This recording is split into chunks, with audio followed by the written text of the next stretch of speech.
নমস্কার বন্ধুরা, শুভ সকাল। তোমাদেরকে সাথে নিয়ে আজকের ভিডিও বা ব্লগটা শুরু করছি। আশা করছি রোজকারের মতন আজকের ভিডিও বা ব্লগটাও তোমাদের ভালো লাগবে।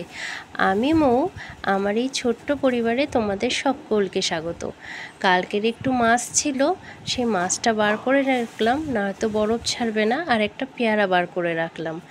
আর প্যাকেটে মুড়ি মা এসেছিল, জানোই তো, তোমরা দেখেছো।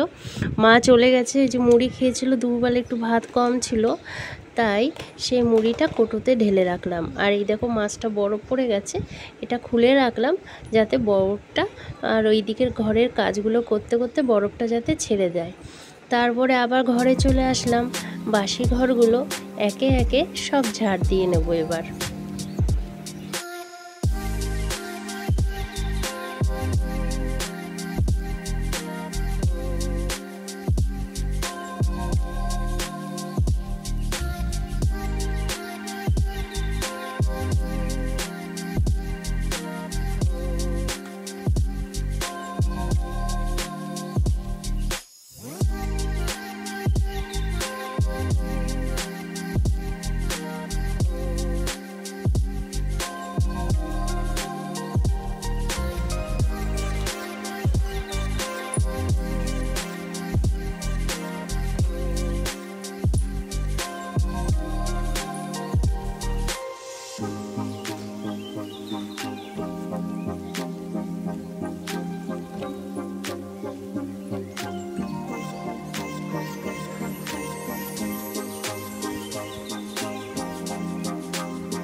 তারপরে ফুল তুলতে দেখো ছাদে এসেছি, আর কালকে ছিলাম না বাড়ি।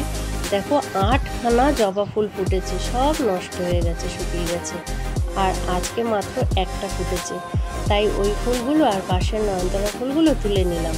তারপরে দেখছি রাস্তার দিকে একটা দুটো আম একটু লাল হয়ে, মানে হলুদ হয়ে উঠেছে।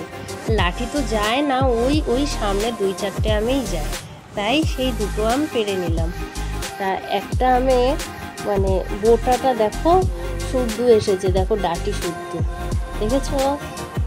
দেখো, আর আমটা দেখো আমার ওই ডাটির মধ্যে কেমন করে ঝুলছে, দেখো পেকে উঠেছে, দেখেছো? বোটার কাছে হলুদ হয়ে উঠেছে। এই আমগুলো যেন সুন্দর ল্যাংড়া আমের মতন গন্ধ। সে আমটা নিয়ে নিচে চলে আসলাম। তারপরে টেবিলের ওপর দেখো, মানে রাস্তার দিকে তো আম পাই না, ওই বাড়ির মধ্যে একটা ডাল আছে, তাতে একটা দুটো পড়ে, আর ছাদে পড়ে, তাতে এতগুলো আম জমেছে। তারপরে ভাবছি কি রান্না করব। কালকে দেখো বর সবজি নিয়ে এসছে, দেখো ঝিঙেটা বেঁকা তেরা, বাড়ি থাকবো না, সবজিগুলো নষ্ট হয়ে যাবে, তাই ভাবছি আজকে বটবটিগুলো ভাজা করি। আর বাড়িতে ছেলে মেয়ে কেউ নেই, তাই অতটা রান্নার চাপও নেই। আর থাকলেও ওরা তো খায় না, তাই জন্য ওই নিজের জন্য একটু ভাজাভুজি করি, আর সবজি করলেও একটু দুপুরে খাই, আর রাতে বর এসে খায়। তো ওইদিকে মাছ ভাজা বসিয়ে রেখে তারপরে ভাবলাম কি, মাথায় একটুখানি এই যে খুদখুষ্টের পাতা, মানে কেশতি পাতা বাটা, সেই আগের দিন দেখিয়েছিলাম না তোমাদের, যে এই একটা প্যাক তৈরি করে বাড়িতে আমি ইউজ করলে চুল পড়া বন্ধ হবে, ঘন কালো কুচকুচে হবে। তা ওই খুদখুষ্টের বাটাটা অনেকটা বেশি ছিল, তাই ওটা রেখে দিয়েছিলাম। তাই ভাবলাম রান্না করতে করতে কালকে মাথা ঘষবো, তাহলে আজকে প্লেন লাগিয়ে, দেখো গামছায় লেগেছে, তাই দেখেছো গামছাটা কালো হয়ে গেছে। এখন আমার চুলটা বেঁধে নিয়েছি, তা এখন রান্না তো করতে হবে। আবার রান্নাঘরে চলে এসেছি। তো মাছগুলো হালকা আজে বসিয়ে রেখে গেছিলাম, একবার মাছগুলো ভাজা হয়ে গেছে, আর বাকি মাছগুলো কড়াইতে দিয়ে দিলাম। আর সকাল থেকেই দেখো ওয়েদারটা কেমন, আকাশটা মেঘলা মেঘলা হয়ে রয়েছে, দেখছো আকাশটা কেমন মেঘলা মেঘলা। হ্যাঁ, মাঝে মধ্যে যদি প্রতিদিনই 1 ঘন্টা করে একটু বৃষ্টি হয় না, তাহলে এই প্রচণ্ড গরমের হাত থেকে মানুষ একটু স্বস্তি পাবে।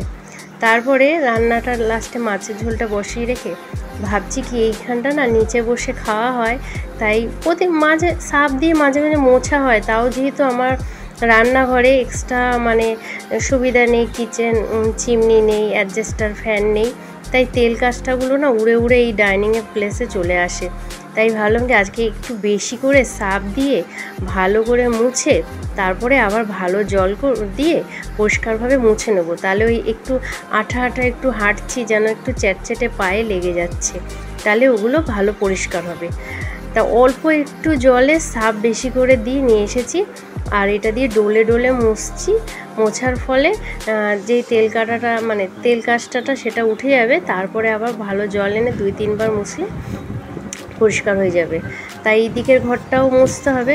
তা আবার একটু জল পাল্টে অল্প একটু সার্ফ দিয়ে নিয়ে আসলাম, এই পাশের ঘরটাও মুছে নিচ্ছি।